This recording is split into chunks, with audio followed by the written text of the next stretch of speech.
se snagom Gospoda, u njegovoj sili stani čvrsto, obuci puni oklop Božji,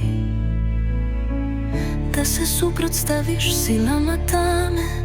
Ne borimo se protiv krvi i mesa, već protiv poglavarstava i vlasti, protiv gospodara ovog mračnog sveta, protiv duhovnih sila zla u nebesima.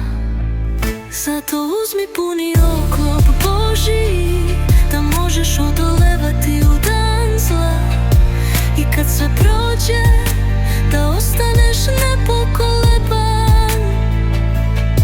Opaši bedra istinom, obuci oklop pravednosti, obuj noge spremnošću za evanđelje mira. Uzmi štit vere, kojim ćeš ugasiti sve ognjene strele zloga. Stavi kacigu spasenja, uzmi mač duha, koji je reč Božja.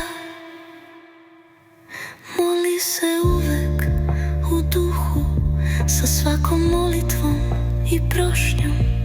Bdi sa ustrajnošću i molitvom za sve svete. Gospod je snaga, Gospod je štit, on ide pred tobom, on stoji za tobom. U njemu si zaštićen, u njemu pobeđuješ.